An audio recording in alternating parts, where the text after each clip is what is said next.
Welcome back to another Fuse Control podcast. My name's Joe Martin, and I'm joined today with United World Wrestling runner-up and soul fighter black belt, Mr. Tomer Alroy. How are you today, sir? I'm doing great. How are you?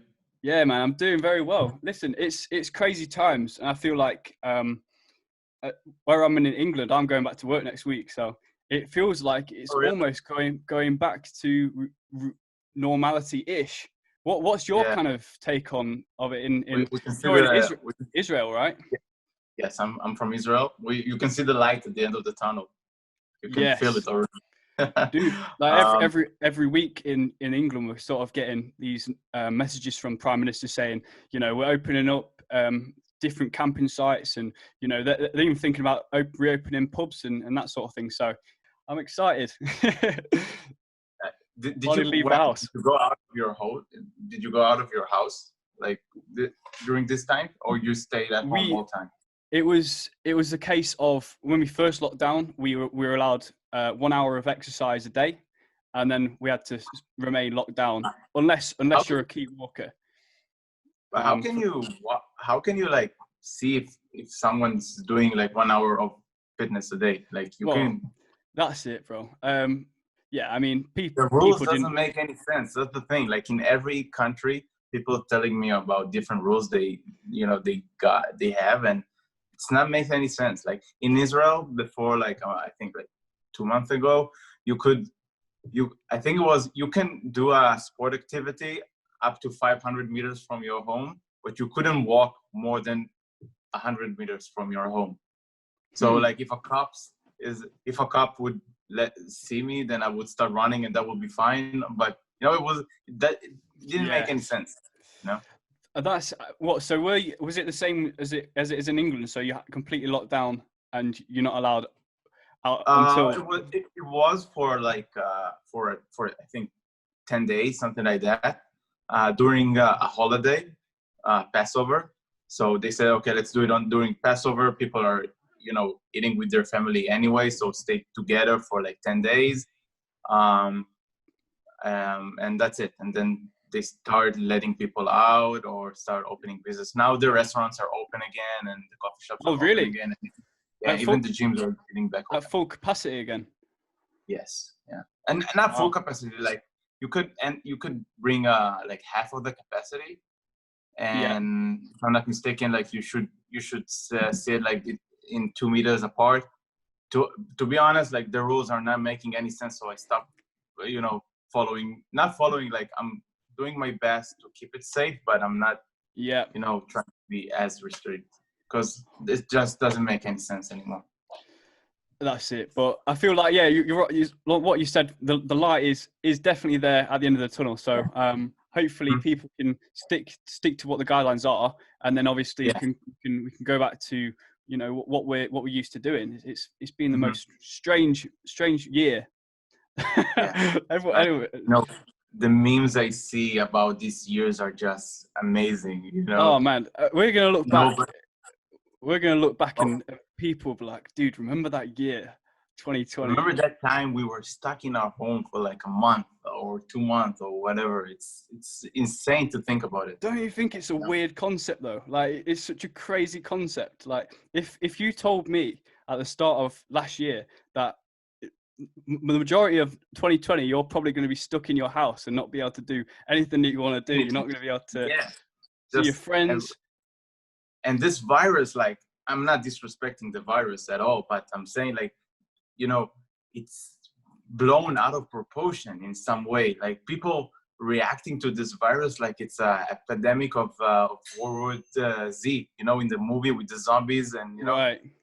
They think they're gonna go out and gonna get infected from the trees. Right. Yeah. I think it's just the fact that it's basically the whole media. They kind of publicize it. They shove it in your face every day, and it's like this invisible kind of monster. I'm kind of a bit worried about people coming out of lockdown and whether they'll still have that anxiety lingering over them. Like will they be able to leave the house and be able to live a normal life again? Some people, they might be so paranoid about this invisible killer. Life will be changed for sure.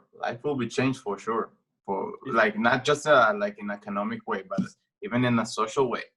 This all social distance thing, people will want to avoid each other, I think, for a while. Yeah. At least the OCD guys, the people that really afraid of it, and especially the grown-ups, like not the grown-ups, like the elderly.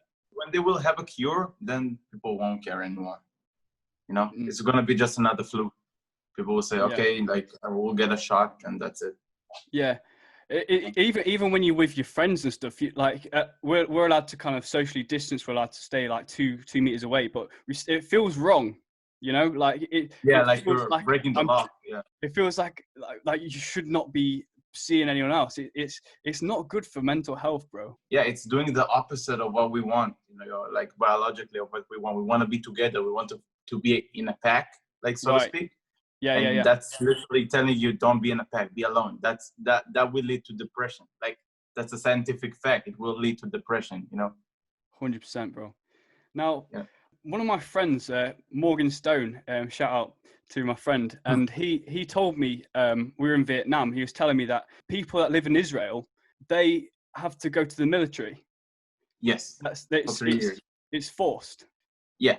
Well, the word forced is a bit exaggerated. It's not like they shoving you into the military. It's more of a compulsory. Like, yes, you have to do it. It's mandatory. For a lot of people, of course, you can dodge it. You live in that society, so you know how to maybe slip away from that. There's some people that like to do that, but most of the people that get recruited, it really helps them in a lot of aspects in life. Most of the people that did the service in the army, that gave them a job. Basically, they gave them a job. My first instruction, like I was starting my path of an instructor in the military. I was a krav maga instructor in the special forces. So did you So you left school at age 18, and then did you go straight into the military? Some people go like a month after your prom, they get recruited. But I was recruited, I think, 4 months after I finished high school, which was kind of cool because I did like a cool trip with family and friends, and then straight to the army. Yeah. Why is that then? How come everyone has to join the military? Well, because we're not like the Israel is a small country, so everybody have to contribute, something to the community. Of course, not everybody is a fighter or like a soldier doing his part as a fighter. That's what I meant. Some of them are just doing, like a desktop job, or some of them can do, kind of like a teaching job, which can really help you in life. It's for myself, I felt that it more gave me, build a lot of my confidence and my mental toughness, and my let me mature much faster. You feel like you're an 18 years old kid, but you already doing adult stuff, right? Really. Yeah. And so you at the age of 21, you were then a krav maga instructor. Yeah. What is that? Not at the age of 21. I was starting my my army course really early. I finished the the first few months, and then I started doing I went straight into the course, to the instructor course. It was a month of intense training. It was like, I'm not kidding, it was 7 training a day. It was 7 training a day. Of course, not every training was hard, but it was 7 training a day, like from 6 a.m. until I think it was 9 p.m. and you was like crashed at 10, like you couldn't move. But it was good. It was fun. I learned a lot during that, like how to build the right structure of a training plan, especially for soldiers, because soldiers can be so disciplined that it gives you a lot of power as an instructor, because what I say they will do. Some people can take it the wrong way. Yeah. And you want to stay like at the same concept of their other stuff they're doing in the army. What I mean by that is, if they have to organize their equipment, you have to do the same when you're teaching them, how to put the gloves on and how to put the equipment for the training. So it was a really interesting experience. I had a few operations that I did that I helped the soldiers prepare for, because we were sure that they're going to be a krav maga situation, like a close combat situation during that operation. So that was, that was like a really fulfilling thing to do, because you knew that you don't want them to use what you teach, because if they had to use it, that means that the guy is almost get them with the knife or almost kidnap them or something. Right. Yeah. Right? But it was super interesting. The guys were amazing people. I'm still in touch with a few till today. Some of them remember me and I don't remember them, which is kind of funny, because you talk to me and I'm not a scary dude, but I was really like menacing in my army, because I had to, it's not just training for fun. Yeah. So they still, I see they have like this distance. They're trying to stay away from me, but I'm overall a nice guy. Yeah, man. Yeah, you are. But for Krav Maga, that is that where you can basically control situations where people have some sort of knife or like a gun or something it's something that's real life application? Yeah, it's Krav Maga is the Israeli like self-defense system. It went back a while, I think in the 30s, but it's all about self-defense, staying alive and avoiding a situation. You don't want to fight. Nobody wants to fight, and you want to avoid the situation. You want to avoid the close combat encounter. You don't. If the guy pulls up a knife at you, you don't want to protect yourself from the knife. You want to avoid even the close combat from the knife. You have a different stages how to handle the situations. So that's really important, especially for self-confidence. When you walk around and you know how to avoid situations. Yeah, especially like let's take the extreme situation. If you're in a party, not even like in a official military thing, just a party you want to have fun with your friends, and you can identify when some guys want to start a fight with you and how to avoid it before it even started. So important. And so once you were able to learn that skill, you then taught it to other people, recruits that were coming up in the academy. You must have got a lot of leadership skills and things that are transferable in other areas of your life, would you say? Yeah, it's like most of the thing that I learned from the army was about how to build a mental toughness and how to step out of the comfort zone and how to stay strong, especially with your mind. And I brought a lot of this stuff to my jiu-jitsu competition and my jiu-jitsu journey, and to other people that train with me, because the toughest people I've ever seen in my life were the people I met in the army and wrestlers. That's the two strongest people, like-minded, strong people that I met. Yeah. And I've been working a lot with a group called Wrestling Mindset. They have a company called Wrestling Mindset. I think they're changed it now to a winning mindset, because they have a lot of different parts of program for different kind of sports, from golf to swimming to wrestling to MMA, and they help athletes from all over the world, bringing their best potential out during the competition time. So I learned a lot from them and from my army, and I based it for myself. And then is this where you got involved with soul fighters? Is that? My coach. Yeah, well, not exactly. Like my coach is a soul fighter affiliated. We just opened. We run the affiliation program in Europe. So we opened the page. We call it Soul Fighter Europe, and myself and my coach, we run the program. We have all the curriculum for how to teach and how to help you succeed as a business. Because when I came back after the army, I went to travel all over the world. Not all over the world, but I trained in Thailand in Tiger Muay Thai. It's one of the biggest gyms. You know that gym? You told me about it earlier. It sounded important.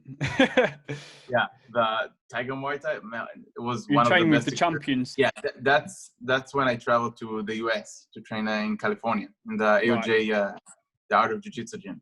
But after the army, I went to Thailand as well. I was whereabouts is it in Thailand? In Phuket. Phuket. It's a small island. Wow. Yeah, it's a crazy island. The gym is amazing. During the time I've been there, you know, I've met a lot of UFC fighters. I trained with them.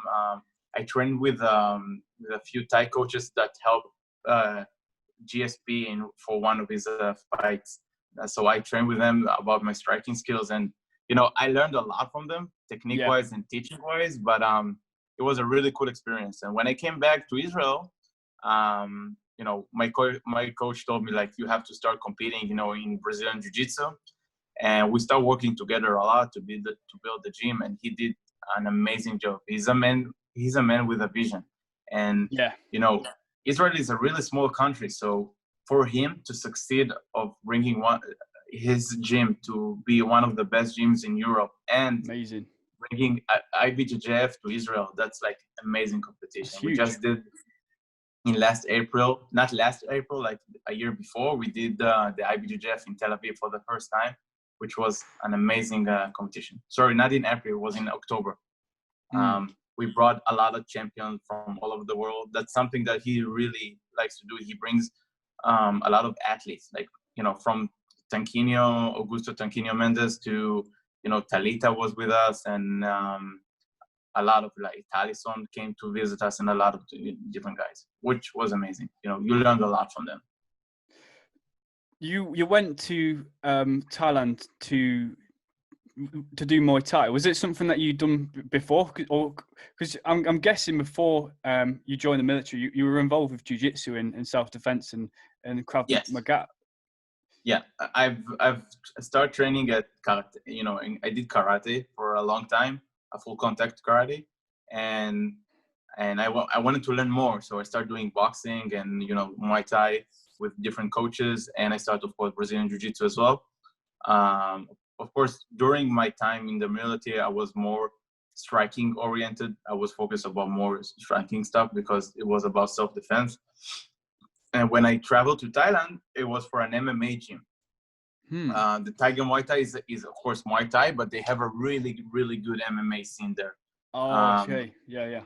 So, you know, I was training all of the martial arts there. So I did a lot of striking, of course, but you know, because I like to do Brazilian Jiu-Jitsu more, then they always saw me as this, you know, Jiu-Jitsu guy. Yeah, I was gonna ask you, why have you lent so much into Jiu-Jitsu now? Why I like to do it more?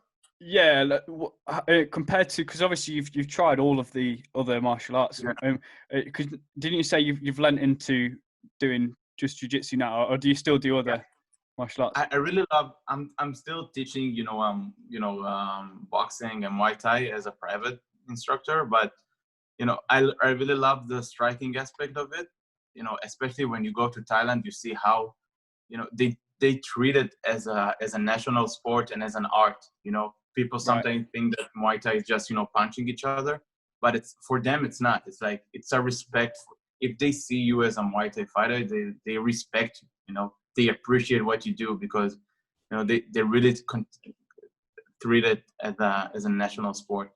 But I started falling in love in Jiu-Jitsu when I started competing, because I saw how much I can evolve. You know, you can be good in your gym, but when you start facing other people in tournaments and you see how this sport can evolve to million techniques. Like, I still feel that I don't know Jiu-Jitsu, you know, like I feel I know some stuff, that worked for me. But you always, especially in black belts, like, I'm not saying there's no good purple belt. There's a lot of purple belts that are black belt level, but when you go to black belt and you compete in black belt, you see how big and different are the levels between each black belt. Like, you can be really good black belt, but there always will be that Lucas Lepre guy.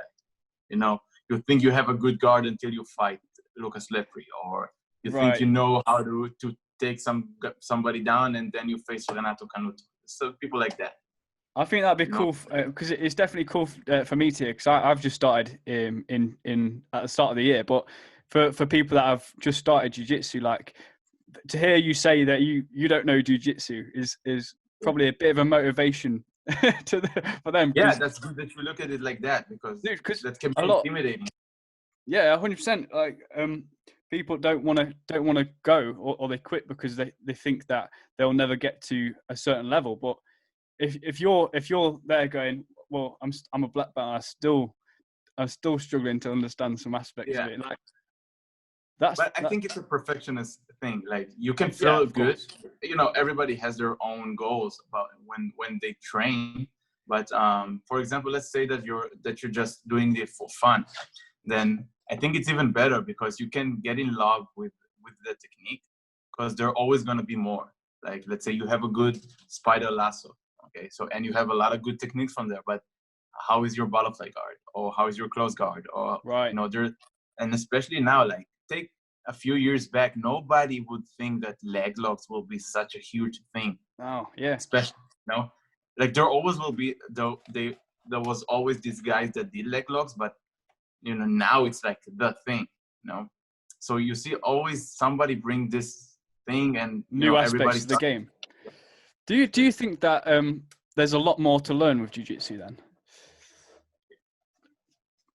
Definitely 100%. There's a lot to learn from. Expand on that, because it would be interesting to hear your predictions of where you think that it'll end up. Like, because like you say, Depends like, go on. On the competitive side, or on the is the martial arts side. The martial arts side, I suppose. Yeah. Because as I said before, like, as a competitor, there will always will be that winning strategy. I can say, there's always this specific sweep that you could do. A lot of people talk about how the single leg X, the one leg X, is like a sure win in a competition, because it's a really, like, easy sweep.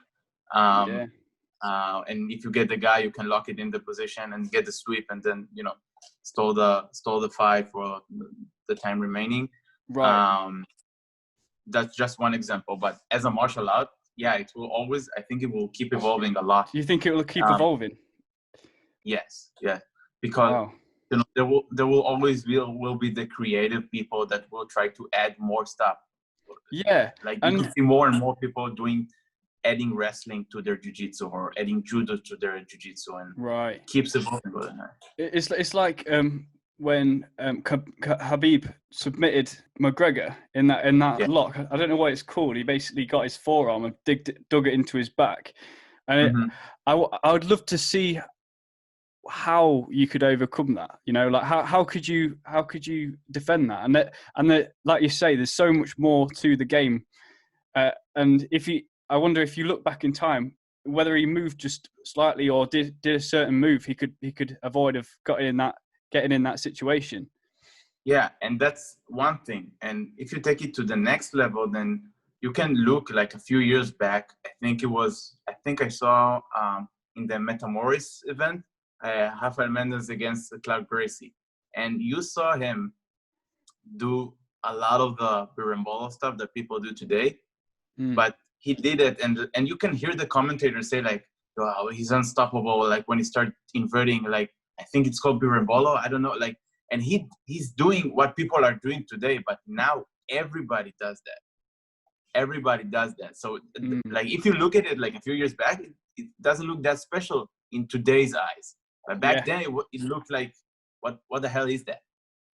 And because today it became so everybody knows this, people start to invent different stuff. So then, like, when Keenan said the normal berimbolo doesn't work, it's not because it's not going to work. It's because you have to expand your knowledge about that position. It's not just, put De La Riva, put him down, get his back. It's not that simple anymore.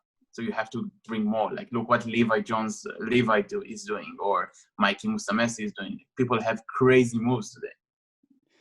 I think that's the beauty of this combat sport, isn't it? Like, there's always something to be learned from it, and you could be as creative as you want. But if someone who didn't know jiu-jitsu just looked at it, they'd be like, well, what they're doing, sort of thing. But once you start getting into martial arts, you get to see the kind of the thinking behind it almost.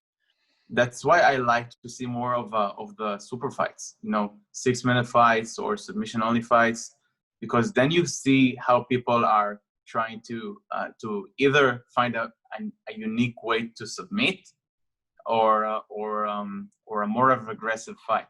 10 minutes, it's hard, and it's not just hard, physically, it's hard mentally, because you feel like the time is not gonna pass. Even if you have the best cardio ever, let's say you're winning by 8-0, and you still have 7 minutes left. First of all, a lot of things can happen in 7 minutes. A lot of people. You can do a mistake, the guy can take your leg, and that's it. Or you can do a mistake and the guy gets your back, and that's it. Or if you want to finish the guy, you have 7 minutes. If the guy just stalling, you're just bunkering, it doesn't give you anything, you can get all your energy out, and then it's gonna maybe take advantage of it. So you have to know how to control the fight, but it looks boring for the audience, for sure. Of course. I'm hoping it does go in popularity. This is something that I was talking to Kendall Rusin about in one of the last podcasts. She was saying she predicts that it probably will be the Olympics one day, when people start to kind of understand the combat sport. I think it will be Olympic, but Olympic is a little bit more complicated than will Jiu-Jitsu be Olympic, yes or no. It's through which sport. So, for example, the UWW, the organization you talked about at the beginning, it's called United World Wrestling, and they have a grappling section. There's a high chance it will be Olympic, the grappling section, which is basically Jiu-Jitsu. Yeah. So United World Wrestling, it goes like this. They have the wrestling portion. That's Olympic sport, of course. That's all the videos you see maybe in Instagram, the guy wearing blue and red, wrestlers, of course. And they have a grappling section. And in that grappling section, they have gi and no gi. They call it like grappling and grappling gi.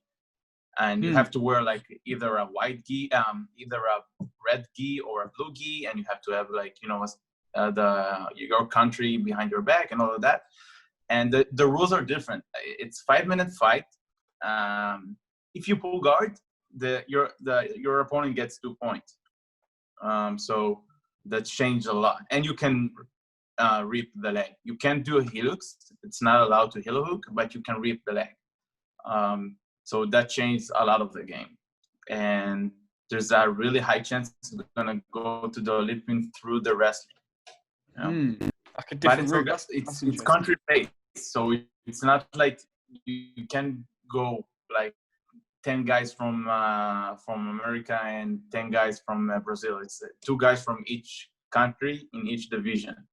Wow. 2 guys from 66, 2 guys from 71, 2 guys, yeah. So this is what you got the involved. Meow did one of yeah.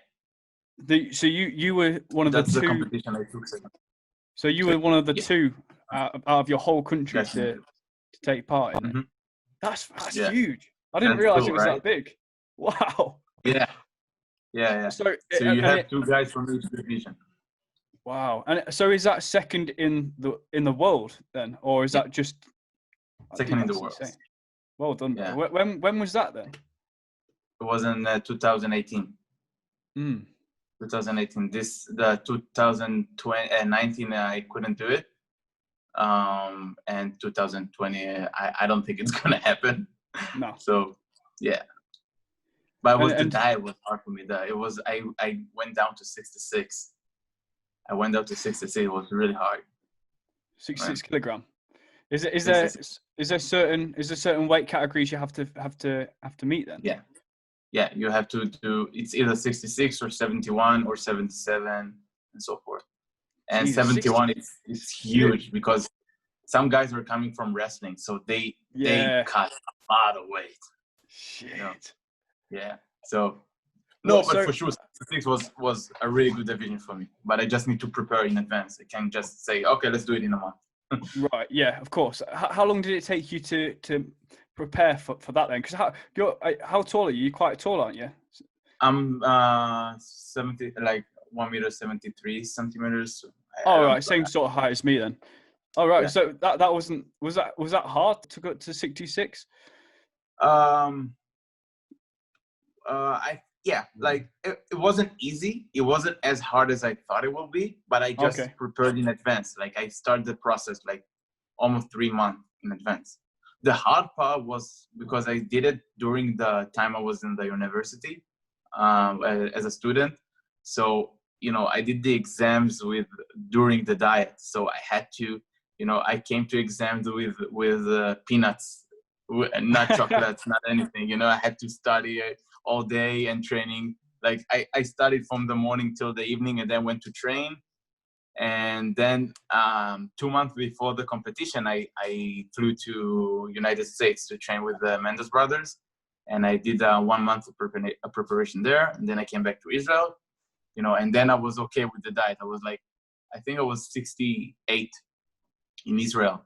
So I just kept that weight. And then when I came to the competition, I just cut 2 kilos, which wasn't that bad. The hard part was because I competed at the gi and at the no gi, I had to cut weight twice. Like you have to make weight day by day. So I cut the first day to 66, and then I needed to cut another time, and the day after, which was hard because I brought the second place. I was hyped after winning second place, and I wasn't happy winning second place, but I was hyped like still second in the world and all that. And then I had a competition a day after, so I couldn't eat anything. Like my dinner at the same day was vegetables. That's it. Fuck. Yeah. Oh, man, I bet you had no energy the next day when you. Man, I almost didn't make weight. Like I was almost. I was 100 gram more. So I had to run to the toilet. Trying to get any fluid out of me. And it was so cold. It was in Kazakhstan. It was so cold outside. I couldn't run outside because it was so cold. Wow, man, that's rough. That is rough. And so, what do you? Is that what you do full time now? Then is it you basically are a professional athlete, and then on the side, do you do your other courses and bits and pieces like private coaching and that sort of thing? Yeah. Well, now things are changing, but before that, yes, I was a full-time competitor, full-time private teacher, and I had my other like kind of online businesses that I did. Now I'm starting to change things a bit because I'm gonna go back to the university on this October to do to finish my degree, my psychology degree, and I'm gonna keep doing my we'll keep teaching seminars and teaching private classes, of course, but I will try to compete as much as I can. Because like usually we compete 20 times a year, so it's like almost once a month. But I think it's going to be hard doing the university, so I will do my best. Maybe I compete, less opens and more the big ones. And this is this next year that you're starting to prepare for in terms of the competitions and that sort of thing? Yeah, like I don't believe that I'm gonna do any competition of what is left from this year, but next year, full force for sure. I will try to do as much as I can with a goal in mind. Because in Israel we have a few different organizations that we compete in, so we kind of have to choose which best do we really want to go to. So because the UWW is really strong right now, some people are starting to go this way. There's another organization called JJIF, which is getting sponsored from the government in Israel. So again, you represent your country, not your gym. There's a national team that you represent your country, and you get sponsored. So if you bring a medal in the European or the Worlds in the JJF, you get a scholarship from the government, which is almost $1,000 a month, and get a full cover for all of your flights for the competition and stuff like that. So it's really good. And that's nice, if not, you can go the path of just doing the IBJJF kind of competition, but you're not gonna earn any money from that. Just good name. Everybody depends on what you want. So with cutting weight and that sort of thing, you must be quite experienced doing that now. Have you got any kind of pieces of advice? Because there's a lot of nutritional conflicting advice on the internet. Mm-hmm. If you were an amateur fighter and you wanted to get to a certain weight limit to get to your next fight? You know, so let's say it's in 3 months' time. What are the, you know, there must be like main things that you focused on during that time. Yeah. So first of all, I have to say that I'm not a nutritionist, right? Of course. Everything that I say and I do, it's based on knowledge that I got from other nutritionists and knowledge that I read on I forgot the name of the site of the, of research that I did online and stuff that I did on myself. So everybody should know their body. If you ask me, if you're a professional athlete and you're starting your path as a competitor and you want to know how much you need to cut or should cut, just go for a professional, nutritionist. Tell them your goals. Yeah. And that's the safest way, because when you don't know what you're doing, then you start, mess up. But, as you start to compete more and starting to, feel your body more, then you know what works best for you and what's not, right? So, dieting is not that complicated. At the end of the day, it's what you get. It's how much calories goes in and how much goes out. So, all of those kind of different type of diet, ketogenic diet, plant-based, or, all of that. At the end of the day, it's just different types of food that you get into your body. Did you opt for any diets like ketogenic diets or plant-based diet? Yeah. So usually it's not pure keto. I'm not, but when I go to like featherweight, especially in Nogi, which is 67.5, which again, it's not easy for me to go there. Then, the last 2 weeks, I'm maybe switching to a ketogenic diet just because I like to eat meat. It just makes me feel full, and I incorporate the fasting protocols, the 16-8 fasting protocol, which again, that's not a magic pill. You're not just, if you're eating 8 hours a day junk food, you're gonna get fat. But because I'm restricting myself, so I feel like I have more food during that 8 hours period, it's worse for me. I felt good. I felt I have power during training, and I don't feel hungry. Then that's it. It's more in your head. If you think that you're a diet and you need to be hungry, then you're gonna be hungry no matter what you eat. Right. Yeah. I mean, it's what you say. Absolutely. You need to get professional advice, but it's interesting to hear how people have done it, because there's so many different ways of doing it, right? Yes. And depends on if you are being weighted in the day of the competition, a day before, or in different times. Yeah. Because in IBJJF, you're being weighed, like they check your weight and you go to compete. So you don't want to cut more. Right. Yeah. They don't see how you've done it, right? So they just see the end result of Yes. you ready to compete. Yes. And then there's some protocols.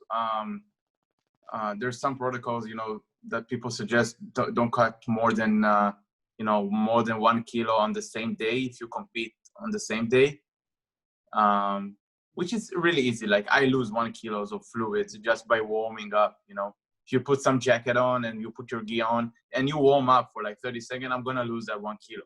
But that's it. You don't want to cut more than that. Some people are doing it's like phases. It's that's why you should go to a professional, because you don't do just a diet and go to the weight that you want to, unless you're just an amateur and you want to do it for fun. But if you're a professional athlete, then you need to know how much weight you gain after the competition. Let's say I cut to 68, right, to featherweight, and I want to keep it that way. So I want to know how much weight I'm gaining after I finish the competition, and how can I control it, and how can I maintain it.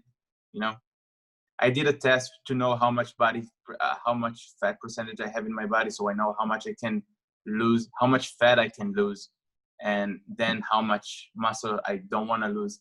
Stuff like that to manage my weight. Yeah.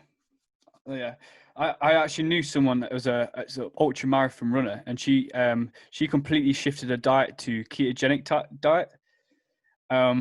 I don't know if you need more energy. more energy Yeah, for long she was just time. eating stuff like avocados and things like that, and it was just incredible to see the transition. She looked so much. Yeah. She was so, you could see she was so much more energetic when she was had this pure, fatty, well, not purely, but like a lot more fat in her diet, but that's a lifestyle though. People think that you're just gonna stop eating carbs and eating fats, then that's a ketogenic diet, and it's not, because you really have to eat low amounts of carbs, and some fats do have carbs. So if you don't eat the right kind of fats, then you're just doing a low carb diet, which is the worst, because then you don't feel you have energy and you're not eating good food. Yeah, absolutely.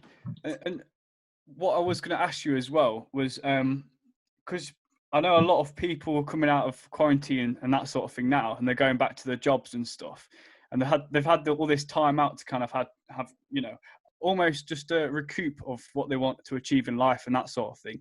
But gradually, people are having to go back to their day jobs, and some people don't like their day jobs particularly. So I kind of wanted to ask you, because of the amount of experience you've had competing and training in the military and that sort of thing, you must have built up this level of mental toughness and grit. Do you know what I mean? Like, I'd love to hear some pieces of wisdom almost that you could kind of give to people that just need something to think about heading back to their real life.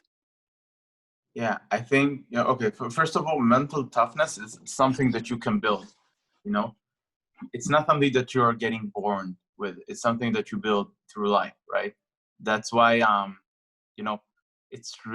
really respect people from upper classes that are strong-minded, because, that means they worked on life, because they didn't have the circumstances during their life to build the mental toughness. And one of the ways that, of course, in the military, especially for me, when I recruited to the military, I didn't know anything about life, and I was kind of a spoiled kid. So then they threw you off, and then you don't have, you can't call to your mother or father and tell them, like, get me out of this. I don't want to be here anymore. So you have to do it, and you have to man up and stop crying, and just do what they're telling you to do, and do the thing. You don't know how to do it, like, find a way and do it. That's it. If you're not gonna take care for your food, then you're gonna go to sleep hungry and stuff like that. Of course, I'm talking about the extreme. Not every day was like this. Most of my service was really enjoyable with really good friends. But when you had to man up, I've been through 3 small wars and operation during my time. So you have to man up. That's it. And when you take this kind of mindset during those tough times, I remember I was just being thankful. And that's the important lesson from that. Just be thankful, and not in a cliche way, like, oh, I'm so happy I have a family. Be thankful about the things you have, like even the small things. You start to enjoy the small things, like maybe things are bad right now, but I have good friends around me. Or maybe things are bad right now, but I have my bed and I'm eating my chocolates, stuff like that. Or when you go back home after a week of crazy, operations, then you're just being thankful of having, dinner with your friends and meeting people and all of that. And if you take it and you take this mindset to life, and you go back to work and you don't know if you want to, or you're a bit bummed out, go back to work, then just be thankful that you can go to work, and be thankful. I sat in a coffee place this week, in a coffee shop, just drinking coffee, and I was like, man, this is the best feeling ever. I was so happy just sitting outside. You appreciate being thankful about, going outside and start evolving again, right? That's how you should go back to your normal kind of life right now. Put it in perspective, sort of thing. Yeah, it could be so much worse. And exactly. on the back of that, do you think it's important to for people to face shit in their lives? That's To, an to, extreme example, but yeah, I've heard a really good sentence a long time ago, that you don't appreciate how good something is until you lose it, right? yeah. So when you face shit, then you appreciate the good life. That's kind of like a yin and yang thing, you know. You don't appreciate food until you can eat, you know, Yeah. especially in the diets. Like when you don't know how much you appreciate, a slice of pizza until you can eat Right. pizza for 6 months, right? Right. Or let's say for this period, you don't know how much you love jiu-jitsu until you literally like can't do jiu-jitsu. And Dude. then when you start thinking about all of this time that you didn't want to go to train because you're too tired, or because, oh, I don't want to get beat up in training today, but now you just wish you could step out and go onto the mats, then that gives you the perspective. That's the meaning of being thankful. When people ask me, as professional athletes, tell me like, I don't know, I don't have motivation to train today, that you have to be obsessed about being better and being thankful of the opportunity to compete. Like when you start thinking about competition as something that you're being thankful of, then everything is changes. Because if you go to a competition and you're like, oh man, I don't want to compete today, I don't want to do this today, why am I even doing this, I don't like the stress, then stop competing. You Right. do jiu-jitsu for fun and go back to compete if you want to. But when you go to a competition and you're like, yes, man, today I just want to compete and I want to do my best. I don't care about winning or losing or the medal. Like, I want to bring the gold medal, but I just want to do my best. Then the whole experience is amazing, Yeah. Same goes for training. Same goes for everything in your life. Fucking hell, that was powerful, bro. Perspective. Perspective, Yeah, mate. exactly. Perspective. You're Live in the lucky to present have a moment. job. 100%, yeah. So you have an ebook, bro, coming soon. I have already an ebook on my website. You just go to my website and it's gonna pop up.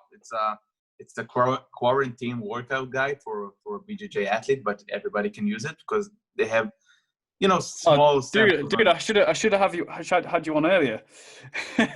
What? People are coming out of quarantine now, right? Yeah. Almost going back to work. Again, So, but the book I guess itself, the book itself, it's not about work. It doesn't have a lot of workouts, but it has it's more of like exercise that you can do in your house. But it right, has a lot of nutrition tips and mostly a mindset exercises and mindset perspective and how you should. Well, back then it was how to react to the quarantine and what your mindset should be during these times. But you can take this kind of exercises and this kind of examples and just do it for anything, for any crisis you have in your life. right. But I do work on another ebook right now.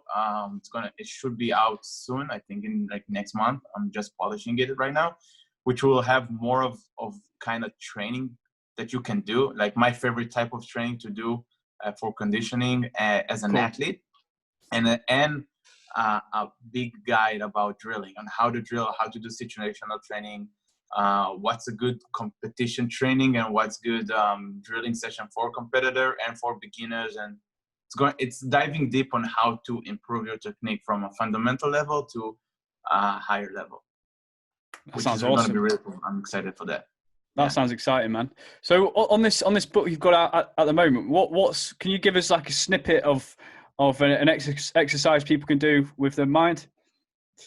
I've written a few exercises. One of them is for how to analyze your fights as a competitor or as a jiu-jitsu fighter as a whole, or another exercise for how to build mental toughness. And there's a lot of aspects like we talked about on how to build mental toughness. One of them is being thankful and not resentment. But the other one that I've talked about in the book is just stepping out of your comfort zone. Start putting small tasks, not huge tasks, small tasks that will let you go out of your comfort zone. So for example, start waking up early. And early, I mean 6 a.m. or 4 a.m. Depends on what your usual schedule. If you usually wake up at 8, then wake up at 7. Like wake up at 7, or go out of your bed, have an extra hour in your day. And or you can even take it to a more extreme, like wake up at 5, wake up Yeah. at 5, go do a small, like 30 minutes workout and go back to sleep. Like, I don't care what you're going to do after, but just do it. And when you tell yourself to do that and you're really doing it, then you automatically are mentally tougher than you've been before, because nobody likes to wake up early. Nobody likes to, like, when I want chocolates, if I tell myself like don't eat it, you don't have to, and I'm not eating it, then like I have more control about my mind.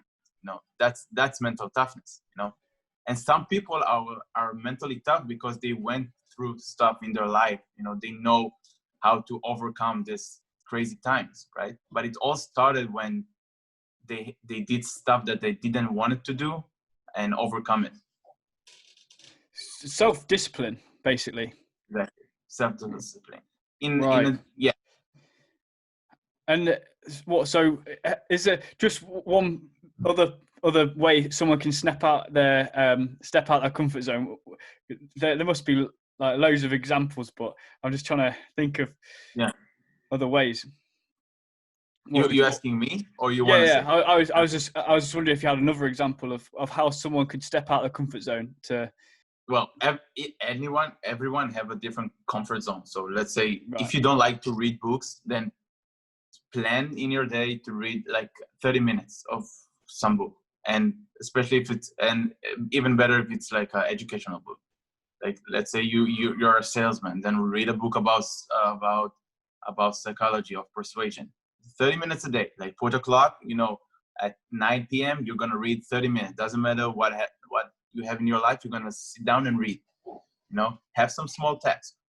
If it's about your diet, let's say you want to start like a healthy diet. Don't go from a 0 to 100 in a day. Okay, if you're let's take an extreme example. Let's say you just eat junk food. Okay, so let's limit your junk food intake to 3 times a week, or even more extreme, limit it to like 20% of your day. So eat really good, healthy. Doesn't matter a diet or not a diet, but just healthy food sources, whole food and all of that. And at the end of the day, okay, so eat some chocolates or eat a pizza. Doesn't matter, but it was just 20% of your day. Most of your day was healthy.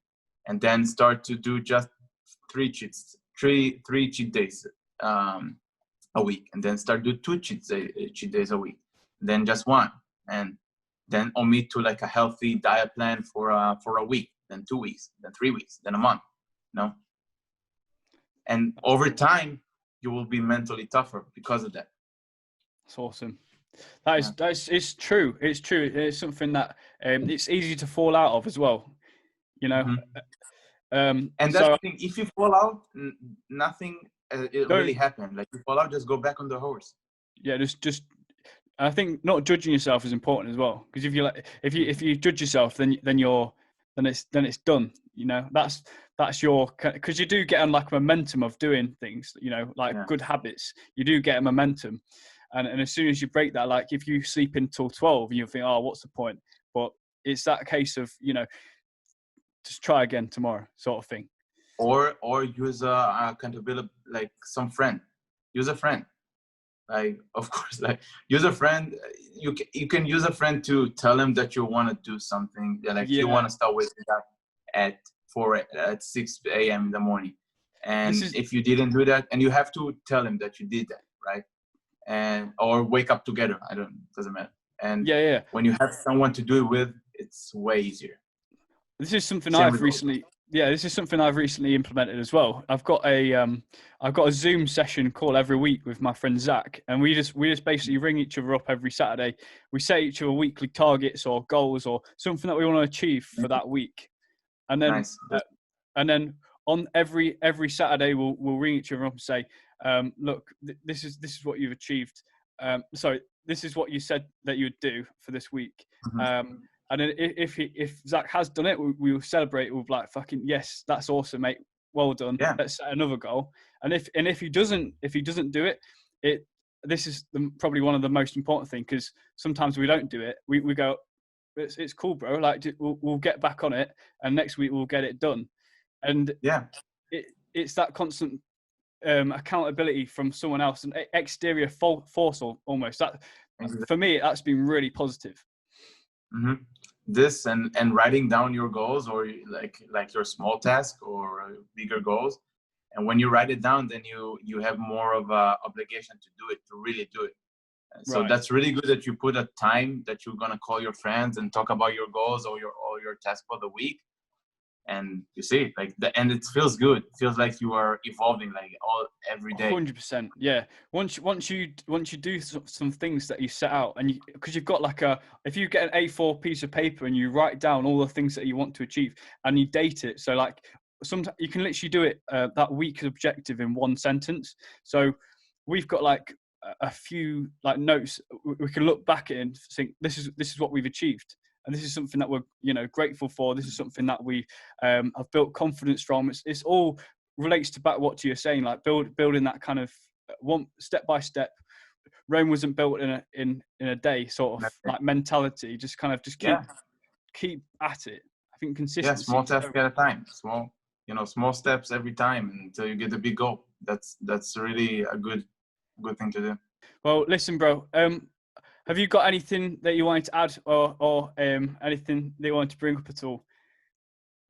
No, we talk a lot about mentality, about the mental toughness aspects of it, and like I said before, if anybody is interested in my video book, you just can go to my website. It's tomeralroy.com, or go to my Instagram.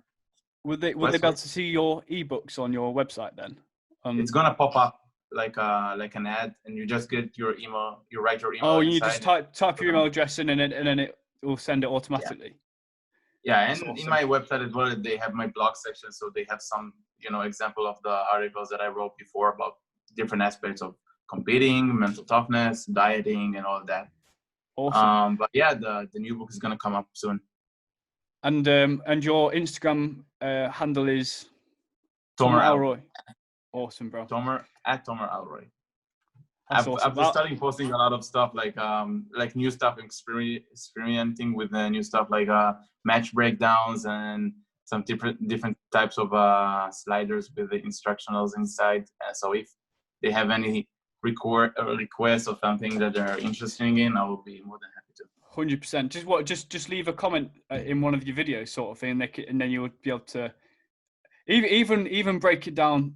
And can I request something now for you to do, actually? Because it's been on my mind. I watched it the other day. I thought, fuck, I need to understand that, because it was when Habib submitted Conor McGregor for the last fight they had together. Yeah.